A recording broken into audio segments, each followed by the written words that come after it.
Lipun channel bu mityeng tabiriba khwai tarabu channel asigi maikeidagi taramna okseri iramdamgi oiba phungawari loinana tonghan furup kanglupki wari masa kayama channel asina miyamda lepa leitana khudol tamzari loinana channel asibu hena mapung phana bagidamakta adom-adomgi thaujal nizari mapal thokpang ngamdaduna adum leiba tare khanbadagi surungi mapal thiba oina ka adudagi thorakle makhutta mani adu thaba leite aduna chatliba makhai pungan ngali mahangna asum chatli lambi ani phanglamme khambaton oiromda chatli mabukningda khali aina thekliba si oiromdani adui tadi mathangda amu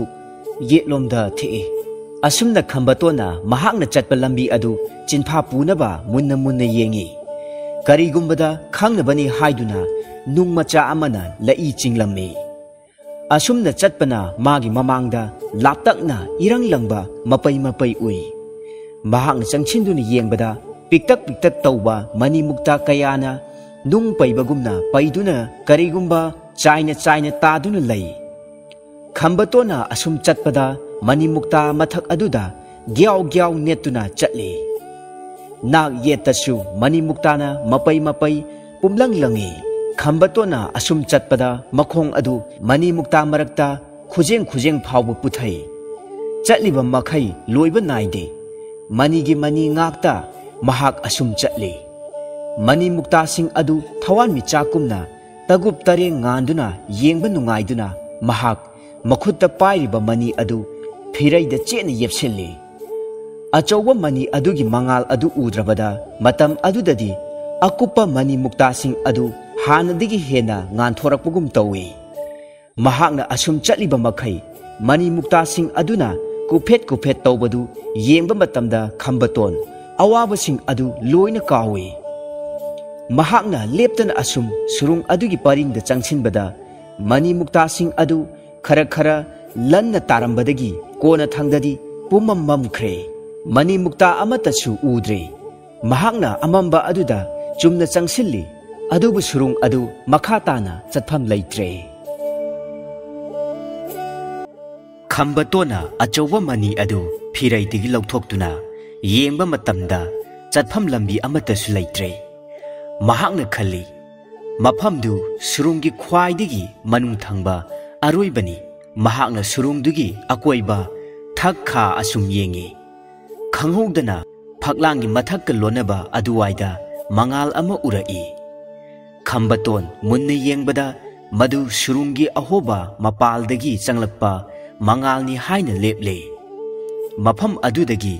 mapal thoina laptre khalubada khambaton mathwai nungaibu poi anauba asa ama lakpagum tawi makhutta pairiba mani adugi mangaldu lakhattuna surungi ahoba saruktuna ngali khambatona makhutta pairiba mani adu phireide yepsinduna mangal lakhandanaba hotnai mani dugi mangal phangdrabada surungi ahoba adu hanadigi hena langna ure madudagi changlakpa mangalna mafam adu pungan ngali khambaton matam kuina surungda lairakpana surungi mapanda ningtamduna chen chongduna sananingi adubu kamdongna mapan thokani surungi ahobadi tasengna ure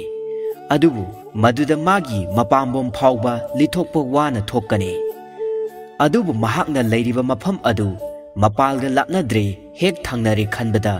khambaton surungdagi mapan thorakpa muk nungaiba poi pambai leitraduna khambaton halakle hanagi hingchabagi yarekpham ka yorakle mahak nga khara phaduna chare ising khara thakjilaga tumkhre hek hawgatpaga mahak ahoba leihoba mafam aduda amuk chatkhre yengba makhai yenglaga gati leitraduna hanagi mafamda amuk halaki khambaton surungi atai mafam amada amuk chatre chatke haina su khandre karigumba atai mafamda chatkhraga sabam thakpam leiba amadi mapangi ahoba leiba mafam adu amuk thiba khangloidra khanbadigi mahak atei mafamda pangchat chatke haina khandre mahakna hek chatliba haibabu mahaki chafam tumpham kadagina mapan thokhiba yaba ꯌꯥꯏ ꯍꯥꯏꯅ ꯈꯟꯕ ꯑꯍꯣꯕ ꯎꯕ ꯃꯐꯝ ꯑꯗꯨ ꯐꯥꯎꯗꯅꯤ꯫ ꯃꯐꯝ ꯑꯅꯤꯁꯤꯗꯤ ꯑꯃꯗꯒꯤ ꯑꯃꯗ ꯉꯥꯏꯍꯥꯛ ꯂꯩꯇꯅ ꯇꯣꯏꯅ ꯆꯠꯄꯗꯒꯤ ꯀꯣꯟꯅꯊꯪꯗ ꯃꯃꯤꯠ ꯎꯏꯁꯤꯜꯂꯒ ꯐꯥꯎꯕ ꯆꯠꯄ ꯉꯝꯂꯛꯂꯦ꯫ ꯑꯁꯨꯝꯅ ꯈꯝꯕꯇꯣꯟ ꯁꯨꯔꯨꯡ ꯃꯅꯨꯡꯗ ꯃꯄꯥꯟꯒꯤ ꯄ꯭ꯔꯤꯊꯤꯕꯤꯒꯤ ꯃꯁꯛ ꯎꯗꯅ ꯂꯩꯔꯛꯄ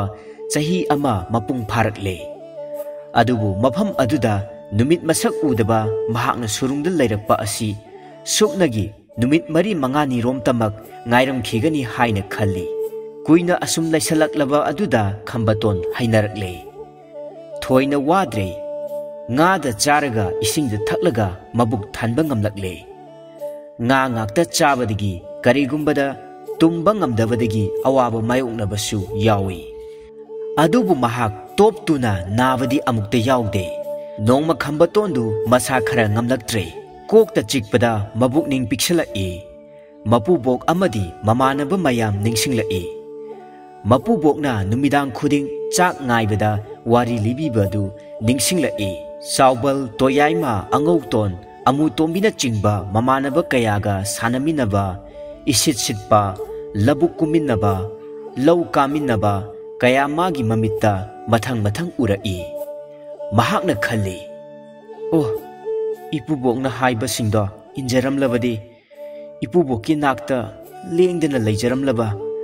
ꯉꯁꯤ ꯑꯩꯅ ꯊꯦꯡꯅꯔꯤꯕ ꯑꯋꯥꯕꯁꯤꯡ ꯑꯁꯦ ꯊꯦꯡꯅꯔꯝꯃꯣꯏꯀꯣ꯫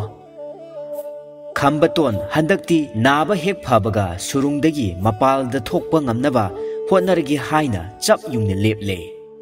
ꯃꯍꯥꯛ ꯐꯅ ꯀꯨꯏꯅ ꯀꯔꯤ ꯑꯃꯠꯇ ꯆꯥꯕ ꯊꯛꯄ ꯇꯧꯗꯦ꯫ ꯅꯥꯕꯁꯨ ꯈꯔ ꯈꯔ ꯐꯔꯛꯂꯦ꯫ ꯃꯥꯒꯤ ꯉꯁꯤ ꯅꯣꯡꯃꯒꯤ ꯈꯔ ꯆꯥꯔꯒ ꯏꯁꯤꯡ ꯈꯔ ꯊꯛꯂꯒ ꯁꯨꯔꯨꯡꯒꯤ ꯑꯔꯣꯏꯕ ꯃꯐꯝꯗꯨꯗ ꯂꯥꯛꯂꯦ꯫ ꯃꯍꯥꯛꯅ ꯁꯨꯔꯨꯡꯒꯤ ꯐꯛꯂꯥꯡꯗ ꯅꯞꯇꯨꯅ ꯑꯍꯣꯕ ꯃꯐꯝ ꯑꯗꯨ ꯐꯥꯎꯕ ꯀꯥꯔꯦ꯫ ꯑꯗꯨꯕꯨ ꯑꯍꯣꯕ ꯑꯗꯨꯗ ꯃꯍꯥꯛꯀꯤ ꯃꯈꯨꯠꯇꯃꯛ ꯊꯤꯡꯖꯤꯟꯕ ꯆꯜꯂꯤ꯫ ꯃꯍꯥꯛꯅ ꯑꯀꯟꯕ ꯆꯤꯡꯒꯤ ꯂꯩꯕꯥꯛ ꯃꯄꯥꯛ ꯃꯄꯥꯛ ꯅꯨꯡ ꯃꯇꯨꯝ ꯃꯇꯨꯝ ꯀꯣꯊꯣꯛꯄ ꯂꯥꯛꯅꯩ꯫ ꯃꯁꯥ ꯂꯤꯊꯣꯛꯄ ꯆꯟꯅꯅꯕ ꯃꯈꯨꯟ ꯍꯨꯠꯄ ꯂꯥꯛꯅꯩ꯫ ꯃꯇꯝ ꯈꯔ ꯂꯩꯕꯥꯛ ꯍꯣꯠꯂꯕꯗ ꯋꯥꯔꯗꯨꯅ ꯃꯍꯥꯛ ꯍꯜꯂꯛꯂꯦ꯫ ꯈꯔ ꯆꯥ ꯊꯛꯂꯒ ꯇꯨꯝꯈ꯭ꯔꯦ꯫ ꯃꯊꯪ ꯌꯥꯍꯧꯔꯛꯄꯗ ꯃꯈꯨꯠ ꯑꯗꯨ इहिंग नाहिंग सारमले मतम कुइना लेबाक खोटपा ngamdre महाकना ngaingamdana मखुट अदु फबा ngaiduna leire खरा लेरगा मखुट अदु फरबा मतमदा लेबाकी लेखुन हुटपा अमुक हौरकले नोमा नोमगी लेप्तना खरा खरा लेबाक हुलकपना